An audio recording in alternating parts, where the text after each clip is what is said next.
म चाहिँ नि उसमा हाम्रो धनगढी उपमहानगरपालिकाको फायरम्यान दमकलको फायर ब्रिगेडमा काम गर्छु। यो एउटा वाटर ब्याग हो।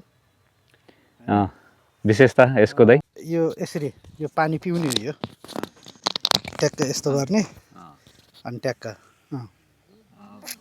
रहेछ त यस्तो यो भित्र चाहिँ हाम्रो त्यो भित्र वाटर ब्याग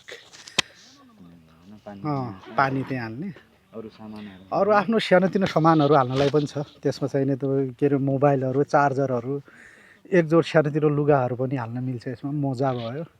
लङ टुर जाँदाखेरि चाहिँ नि पानी नभएको ठाउँतिर त धेरै एकदमै इम्पोर्टेन्टै रहेछ यो ब्याग।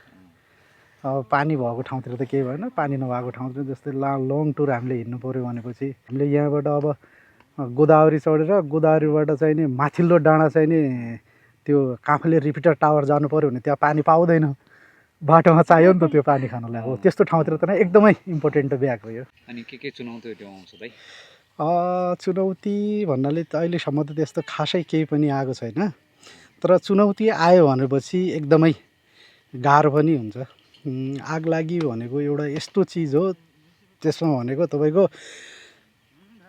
के भन्छ नि त्यो दशा चाहिने बाजा बजाएर आउँदैन भने जस्तै हो। त्यो एकदमै इम्पोर्टेन्ट। हामीले लगभग नियमको हिसाबले 24 आवर चाहिँ नि तयारी हालतमा बस्नुपर्ने त्यो विभाग हो। त्यो विभाग हो। अनि हाम्रो धनगढी उपमहानगरपालिकाले राम्रो धेरै काम गरेको छ होइन? अरू के राम्रो गर्न सक्छ त यो विभागको लागि?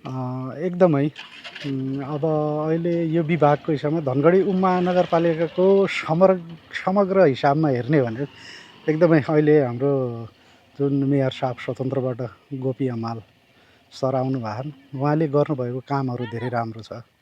पहिलाको धनगढी र अहिलेको धनगढीमा त अब भन्नै पर्दैन, तपाईँलाई पनि थाहा होला नि कतिको परिवर्तन भएको छ भन्ने।